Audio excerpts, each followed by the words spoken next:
Shoot. Okay, good evening, everyone. It is March 18th, 2024 at 6 PM, and it's time to call the city council meeting to order. Ms. Jones, roll call, please.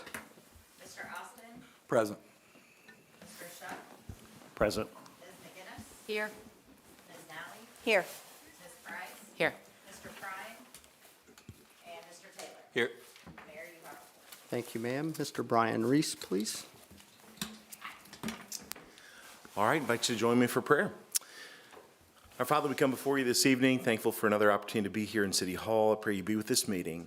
May you bless the council with wisdom and discernment as they make decisions that affect our city. We thank you again for all our first responders who are out there keeping our city safe, serving and protecting, and I thank them for protecting my family. I pray that you would just help our city and help us all to be healthy and prosperous as we go into this month, and we'll give you the thanks and praise for all you do. It's in your name we pray. Amen. Let's stand for the pledge. I pledge allegiance to the flag of the United States of America and to the republic for which it stands, one nation, under God, indivisible, with liberty and justice for all. You may be seated. Thank you, Mr. Reese. Okay, that gets us to announcements and public comment. Does anybody here have something to say that's not related to the agenda? Hearing none, we will close that portion and go on to consent agenda. Move to approve the meeting minutes of March 4th, 2024 for the City Council. Second. We have a motion and a second. All those in favor? Aye. Okay, we'll go to old business. Move to read old business by title only. Second. We have a motion and a second to read by title only. All those in favor? Aye.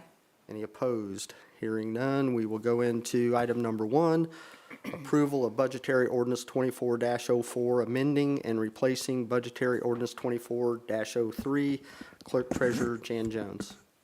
This was introduced at the last meeting, making a line item for our human resource generalist position that we created in the range of $55,000 to $68,000. Okay, and we are opening this up for a public hearing. Does anyone in the crowd have any questions or comments for the council or Ms. Jones or myself? And when are they opening this up? When you look to start the hiring process and taking interviews and doing those things? So we are going to interview after the eclipse. We're gonna Okay. get through You don't spring wanna do it break before? and the eclipse. Yes. We're gonna get through all of that, and we will start interviewing that week after. Okay.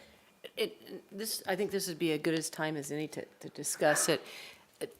If you recall, we added an IT person in a similar fashion, and we basically took some money that had already been appropriated and assigned it, much the way the clerk treasurer's office has been.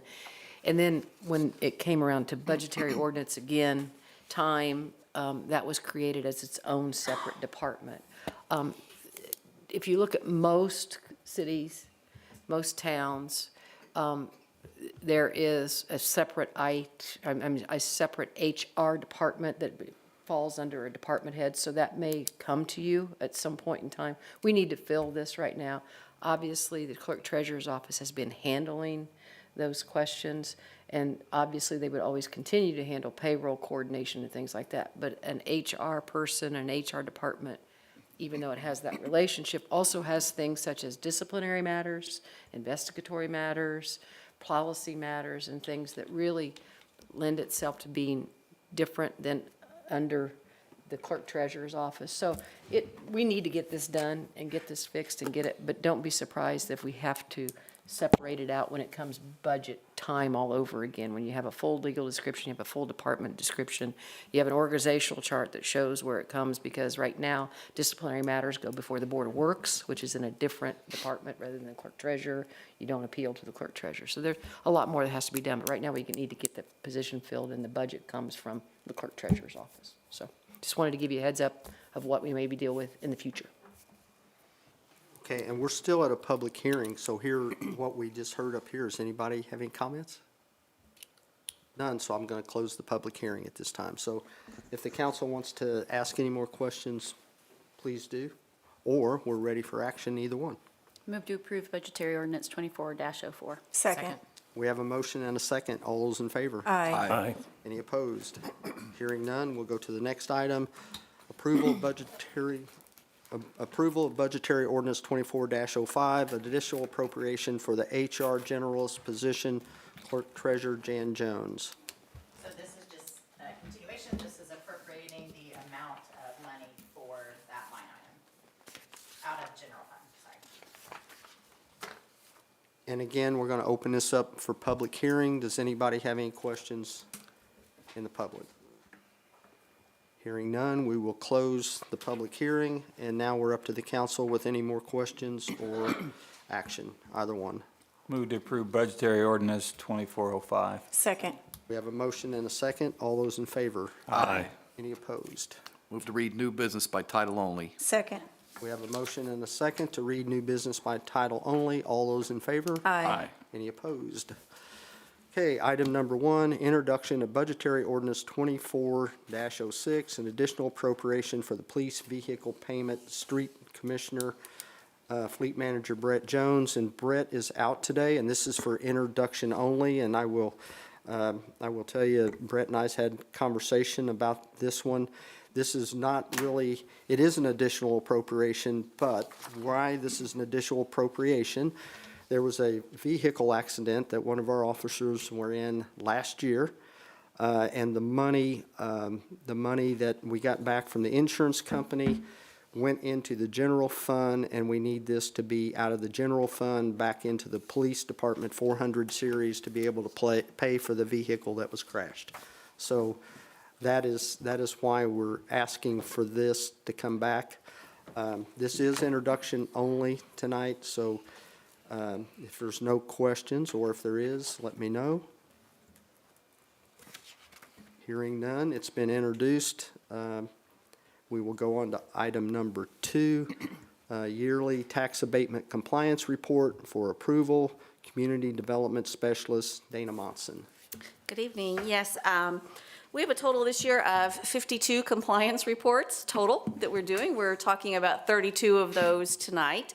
29 of those, the Economic Development Commission met last Tuesday, reviewed, and do recommend that we approve those and to be found as having substantial compliance. 3 of those are not, which I will talk about in just a moment. Overall, it seems that our companies have been doing really well. They are doing much better in their abilities for hire. We're having, we still have several who are having trouble hiring. They might be lower in their numbers, but they're better than they were.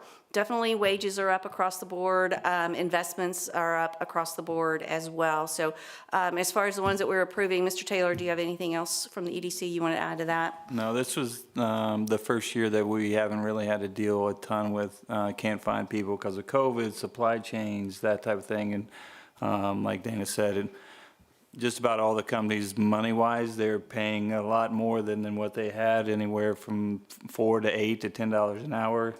Wages were up, and then there's a lot of really good success stories in there as well, like the B2 Life Sciences and some of those that are just out the roof as far as what they're paying and what they had suggested they were going to pay. So this was the cleanest of these that we've had in my 3-4 years on there. So it went pretty smooth, pretty good. There were some pretty great stories in there. So I do need to read their names into the record, please. You do. Yes, thank you, ma'am. So it is C 2024-02 Franklin Tech Park, C 2024-03 B2S Life Sciences, C 2024-05 Cat Reman, C 2024-06 Dual Tech, C 2024-06 Lago Properties, C 2024-12 Patch Development, C 2024-13 Patch Development 2111, C 2024-17 Chart Life, C 2024-18 Non-Ferrous Products, C 2024-19 Non-Ferrous Products 2105, C 2024-20 Innovative 3D, C 2024-21 MTEA, C 2024-22 MHICC, C 2024-23 MHICC 1329, C 2024-24 MTEA 2330, C 2024-25 Nitrex 1102, C 2024-36 Overton Industries, C 2024-37 Overton Industries 2211, C 2024-39 Pure Development, C2024-40 Rapid Prototyping 1801, C2024-41 Rapid Prototyping 1910, C2024-43 Airtomic, C2024-44 Shelby Gravel 2017, C2024-45 Shelby Gravel 2018, C2024-46 Sunbeam 1715, C2024-47 Sunbeam 1907, C2024-48 Sunbeam 2010, C2024-49 Sunbeam 2305, C2024-50 Superior Systems, and C2024-51 Electrospec. Those are the 29 that were found to be in substantial compliance. And I believe C 2437 Overton Industries is 22-01. Apologies, not thank 11. you. Just one, Yes, it's that a is good team. correct. Thank you. And these all come with a favorable recommendation. Favorable recommendation, yes, ma'am. Yeah, we have 3 that we need to discuss that are not, but Right. those all have favorables.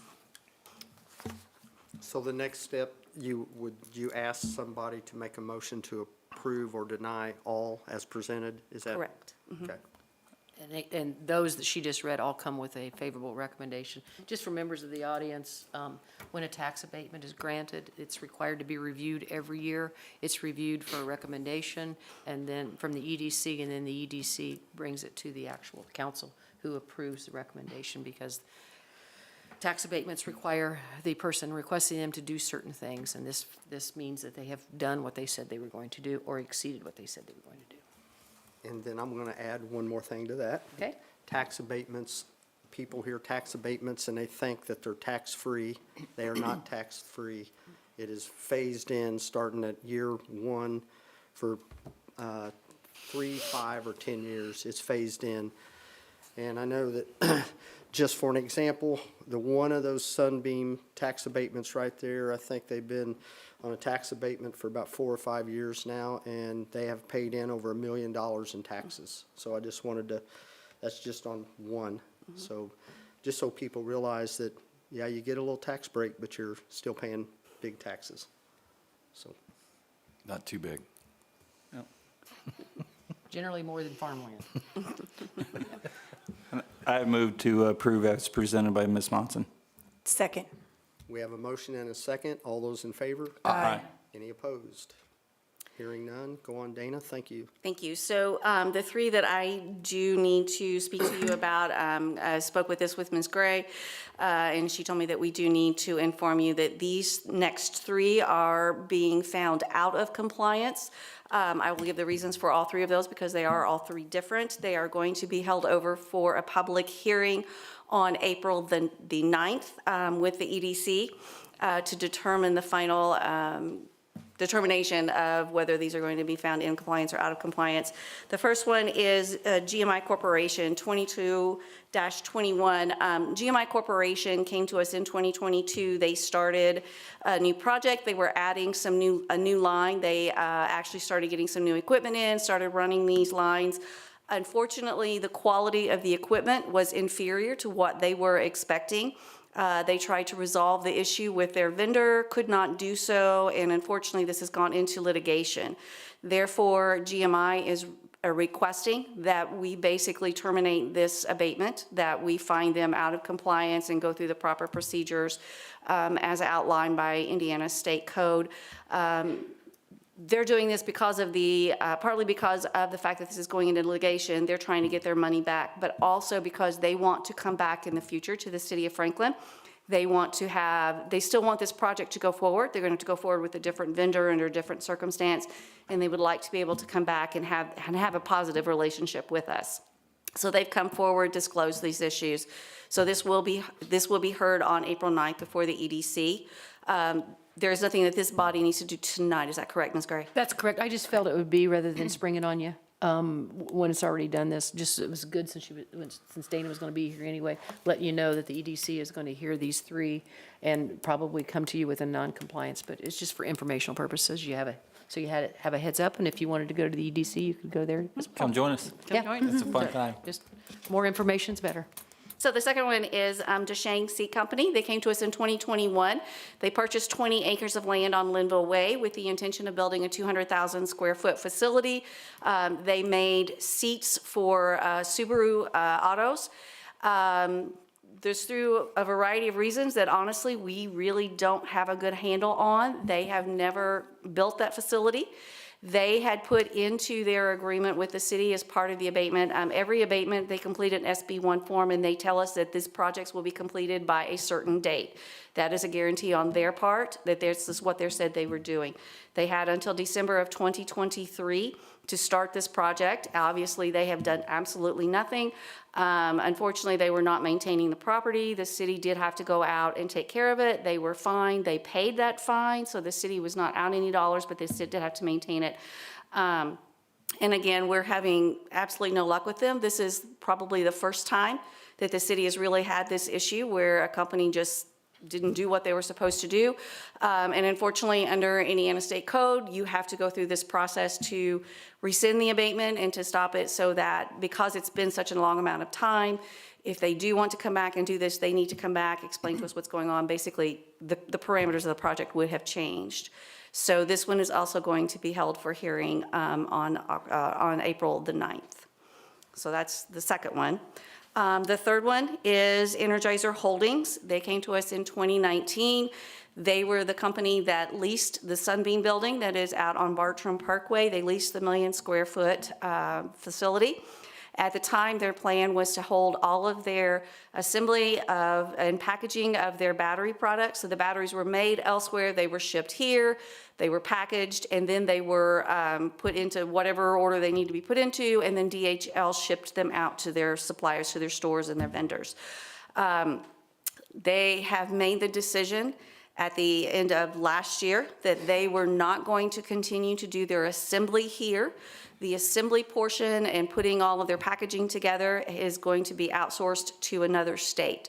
So all of Energizer's equipment is moving to another state, so they're going to do the packaging there. However, those batteries, once they are packaged, are going to be shipped back here, put into all the little packaging pieces that they do, and then shipped out to the Krogers and the Myers of the world and things along those lines. So that building is still going to be utilized. It is going to now be used solely by DHL for a period of time. There's a potential that another third-party logistics person will be coming into, or company will be coming into that facility, but for now it is just going to be DHL. However, Energizer did make a commitment to the city that they would have $50 million worth of equipment. They had, at their highest, they had $22 million worth of equipment. They stated that they would have 440 employees. At their highest, they had 223. So they never fully met their compliance. They were another one that had a deadline of December of 2023 to make that compliance, to meet those numbers fully, and they have not done so.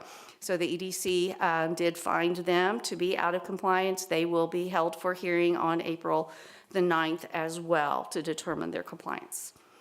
So I don't know if there's anything else, if Mayor, if you have anything, or anybody else has No, anything about those. just for the public, that's the building I'm talking about. And Correct. If people see all the comments that's made about tax abatements again, this building, they paid $1 million since did. they've been there in taxes. And next year, I think it escalates like $250,000 more than what they paid this year. So they are getting through their tax abatement, and these kind of facilities bring a lot of tax dollars to our city. And I'm glad to hear that the building is not closing up. Building is not closing Yeah, up. and that's the rumors, oh my God, they're leaving, they're going to be another vacant building. That's not It the is not fact. going to be So- vacant. So I'm glad of that, and I think, I feel bad for the people that are going to have to find a different place to work, but there's plenty of places that are looking for people, and I feel confident that if anybody wants to find a different job, they will find one. So that's my report for this evening. Thank you, Dana. Thank you. Thank you. Okay, that gets us to other business, and first item under other business, and you've been patiently waiting. Yeah. The Johnson County Public Library 2023 review. Director Lisa Littner. Hi, I'm Lisa Littner, Library Director for Johnson County. Nice to meet everybody.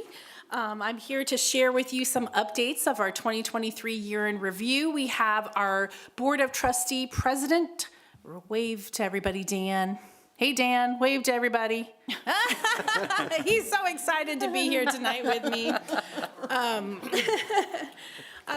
Included in your handouts is our program guide for this quarter, filled with hundreds of wonderful programs.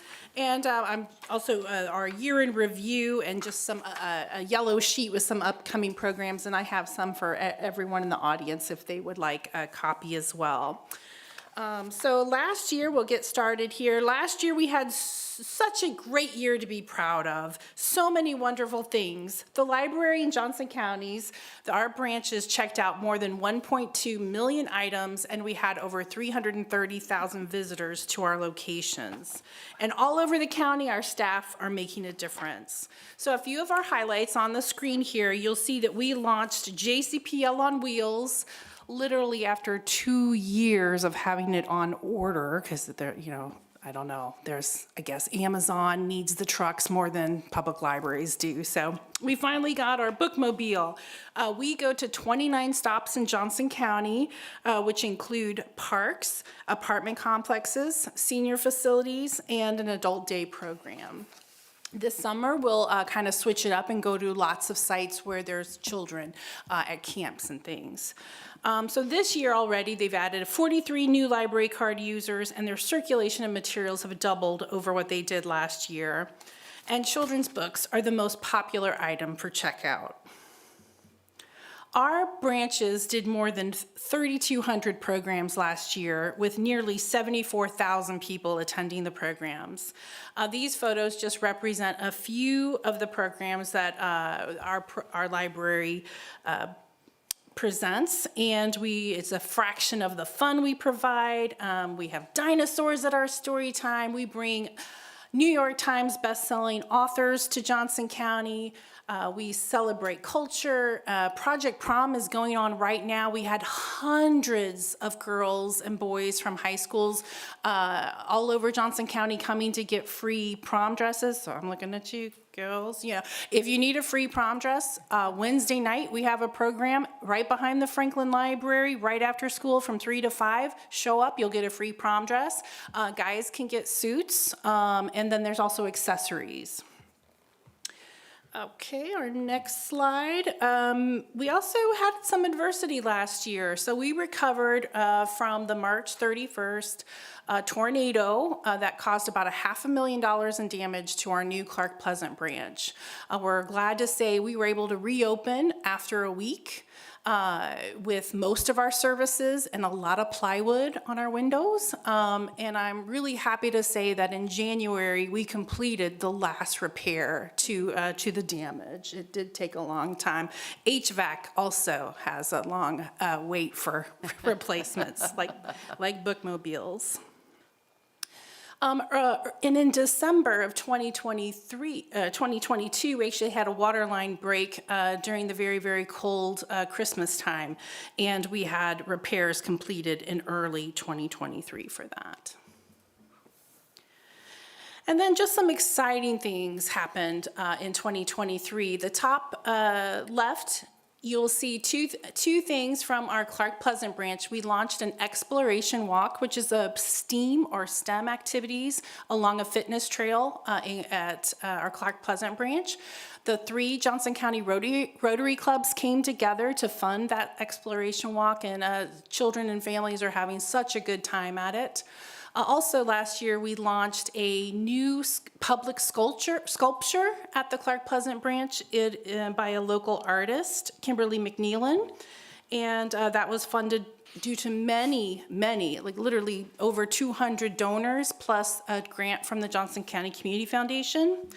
And then we got another grant from the Johnson County Community Foundation, and we beautified our really ugly building we call the Book Barn. It now has a gorgeous mural, actually 2 murals from 2 artists on it, right there by the Franklin College campus on our Franklin branch property. And then Trafalgar continues their Merry Prairie annual event, which brings in hundreds and hundreds. I think we had about 500 people at that event. And then we had a visioning session for improvements to the White River branch. We also held one for the Franklin branch, which I know one person here was here, and one of our council members was also at that.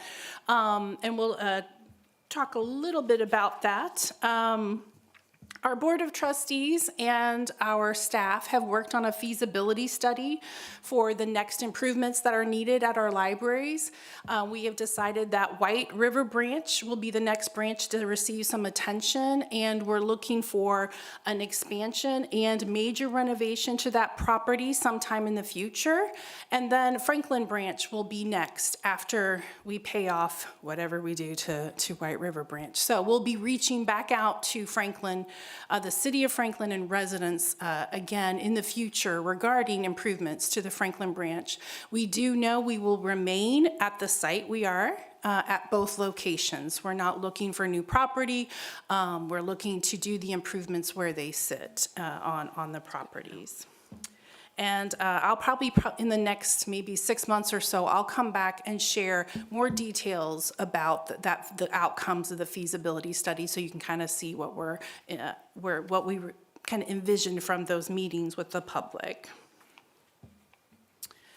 Our library board has approved a new strategic plan, so we have 5 more years of strategic plans with 3 action steps. Very simple pillars of our service that we're going to be providing: welcome library users, creating connection, and inspiring excitement. You can go to our website and look at the full strategic plan for more details.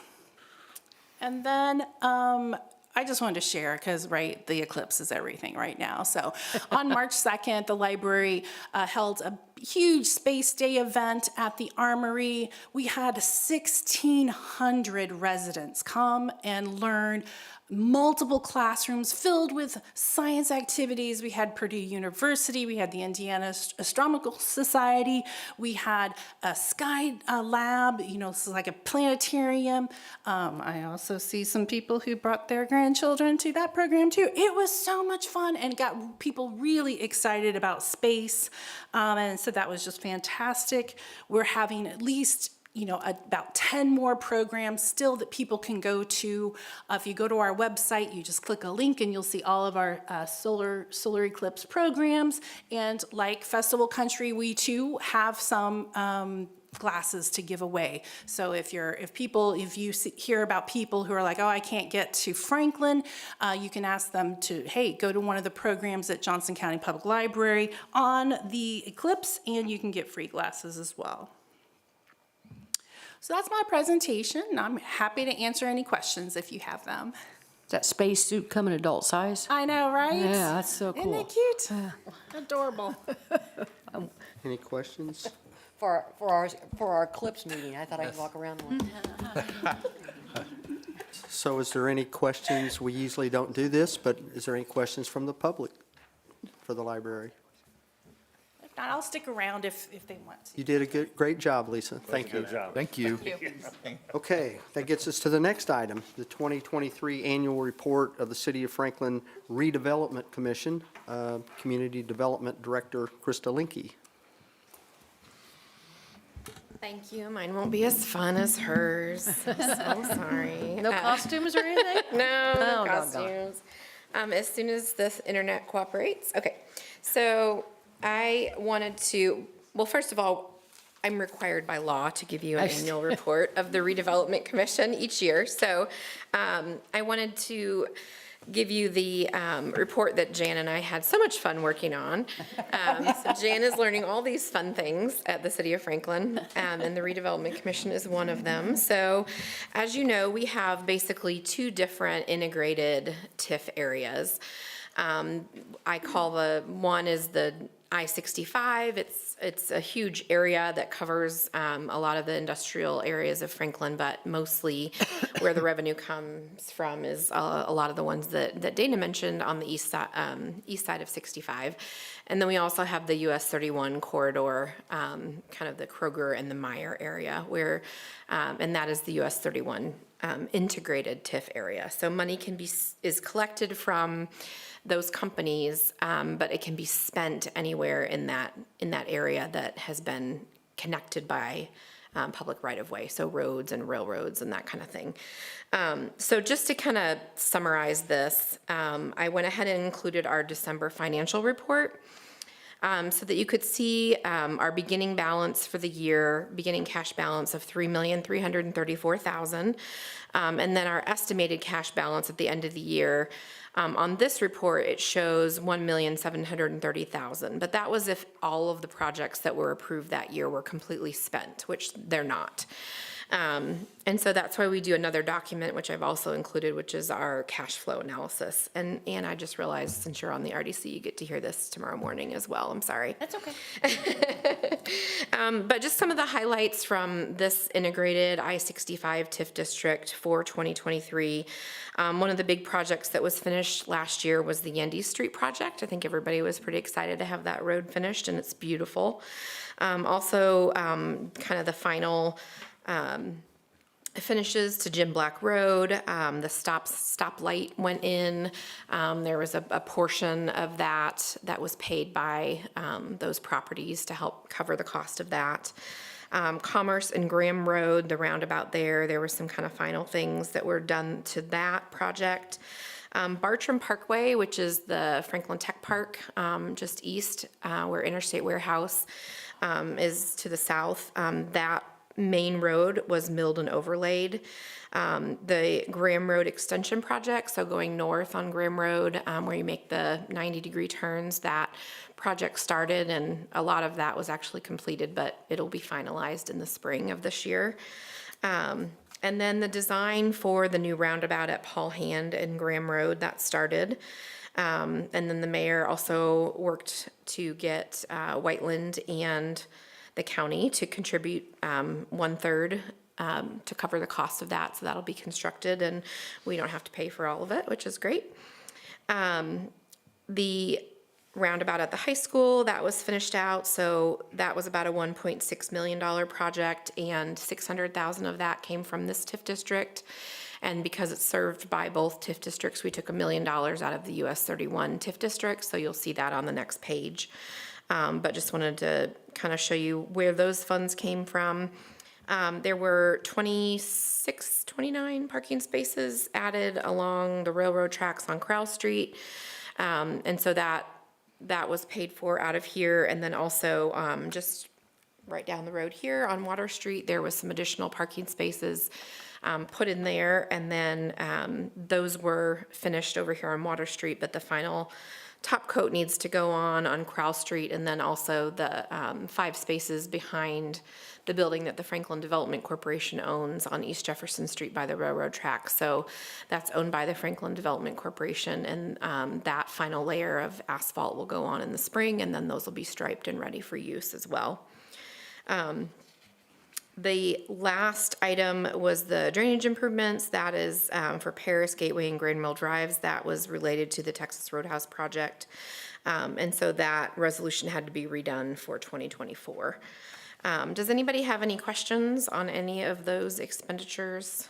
I thought it would be easier to look at it kind of by resolution than the report that goes into Gateway is by vendor and not necessarily by project. So you will see all of the consultants that we've paid, whether it, through engineering, right-of-way, all the different professional and legal services. So we have our attorney, we have our financial advisor as well, that also does a tax impact analysis for us every year, which Jeff Peters will also present to you. It shows kind of the impact of having these TIF districts on our general tax rate, and then also the difference in funds that are collected through the TIF districts by having a redevelopment commission versus those going into the general, all of the taxing entities. That's not a dollar for dollar comparison.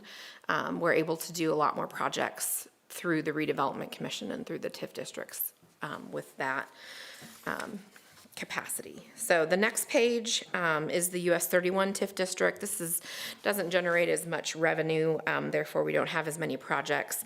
One thing I should mention though, on both TIF districts we do have a bond, and so there was a bond in 2015, and then for the US 31 TIF district in 2019. And so we have our yearly bond payments. And so of the revenue that we receive each year, a significant portion of that revenue goes to those bond payments. And so more than half of the revenue for the US 31 TIF district goes to those. So you can see the bond payment every year is $588,000, and we bring in about $872,000 for the US 31 TIF district. And so like I mentioned, this is the US 31 TIF district, so there were some charges for those upgrades to the US 31 project, the pedestrian trails along both sides. So we had some expenses for that, and then also that roundabout in front of the high school is also covered. $1 million of that was paid through this TIF district. Anybody have any questions on the US 31? Something that we started doing a couple years ago, and Mark and the mayor helped me with this on pretty much a monthly basis, is putting this cash flow analysis worksheet together, mainly because the monthly reports show you, like I said, if all of these projects were complete by the end of the year and everything was spent out of those resolutions, that would be our cash balance. But it's not really representative of how projects are timed. A lot of these projects are multi-year big projects, and so we have to kind of monitor when the money's coming in and when the money's going out so that we can make sure we have the funds for the projects when we need them. And so we started not only looking at the redevelopment commission funds, but also just the Board of Works funds, the edit fund.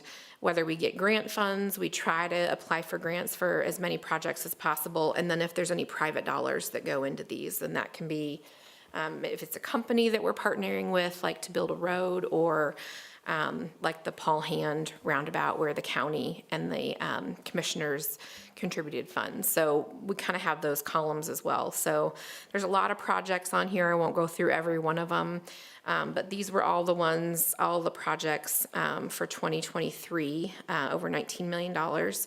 And of that, the redevelopment commission was involved with $6 million from the general I-65 TIF fund, and then nearly $2 million with the US 31 TIF district. And then what we also do is, so this is the one from December. If you were to come to our meeting tomorrow morning, or you could look online at our agenda, you would see an updated cash flow analysis.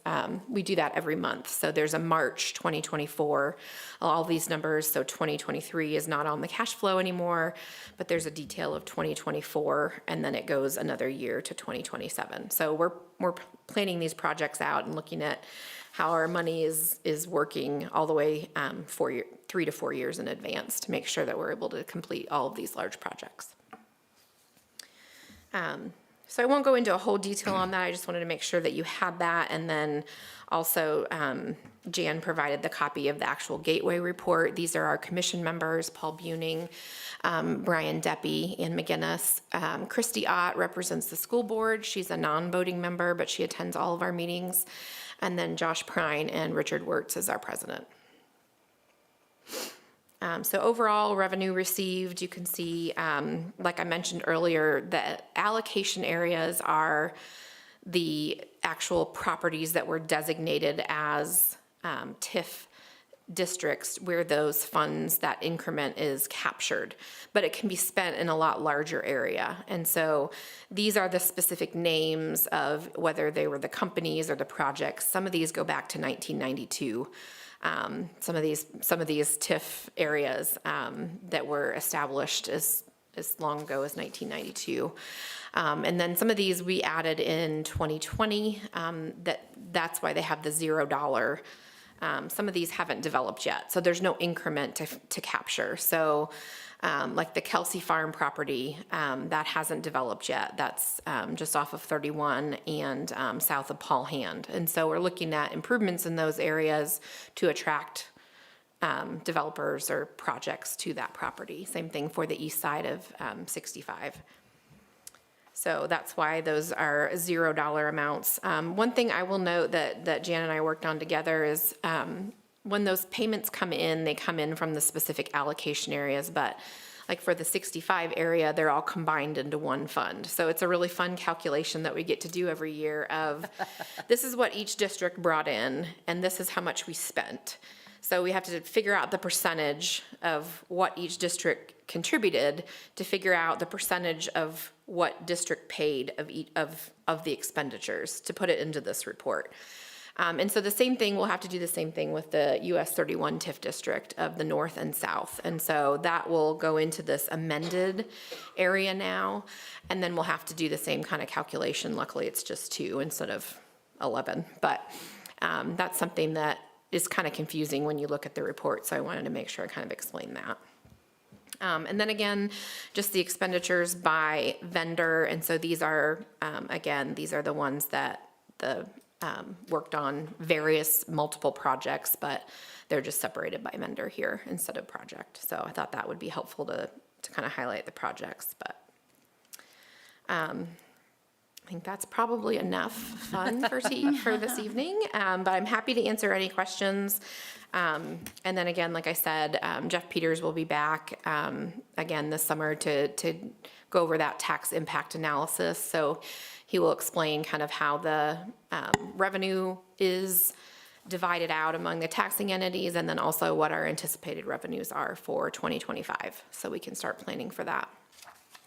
Krista, I appreciate you doing the extra forms, this cash flow, because the law requires us to put it on Gateway, you know, Yeah. and to certify it, but I, for the life of me, when I look at Gateway, can't figure out what you did.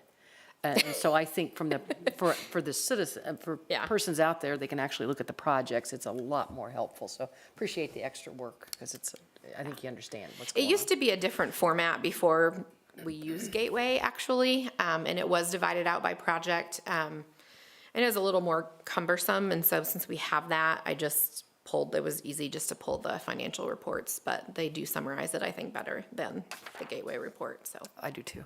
Thanks. Any questions for Krista? She did a great job. Thank I you. was just going to add, thank you, Thank you. Krista and your team, for all you do and the extra effort that it shows. Thank you. Yep. I was just thinking, anytime I have to go and speak on this, you're going with me. Good job. Okay, that gets us to council member comments, and Mr. Austin, I'll start with you, Mr. President. I don't have anything tonight, Mayor. Thank you. Okay, Ann McGinnis? I would just like to echo what Kenny said. As, you know, a member of the RDC, we're lucky to have Krista and Dana and all of them there knowing what they're doing, and they guide us, and so we really appreciate it. So, thank you. Thank you. Irene? No, nothing for me Nothing tonight. tonight? Okay, how about Jennifer Price? Nothing? Okay, Josh Prine's not here. Mr. Shook? The 18. That's all I have to say. So it's kind of a running joke there with Todd Shook, you know what I mean? So he's always on me to get his name right, so that's why I say it that way. Sean Taylor? Nothing tonight, sir. Okay, and Miss Gray? Nothing. Miss Jones? Hi. Yeah, so our, Introduce your people here. we are all seniors, so I'm Maya Alvey, Sydney Woodward, Lauren Clem, and Cami Quiggins. So right now, our youth council is kind of focusing on our newer events, so we decided we wanted to sell water on the days leading up to the eclipse and on the eclipse. There should be a lot of people, so that should be good. And then we also are doing a new beautification project on the Greenway Trail behind the Heritage Trails neighborhood, kind of over by Needham, just fixing up those fences and the greenery. Yeah, that's about all right now. Thank you. And with Cammie here, I'm just going to make it public. She is my step-granddaughter, so. just- Lucky you. Yeah. Lucky you. You guys have anything to say? Okay, awful shy. You're seniors. You should be able to talk us under the table here, so. All right, we're done. Anybody else? Move to adjourn. Second. Second. All those in favor? Aye. We're done. Thank you.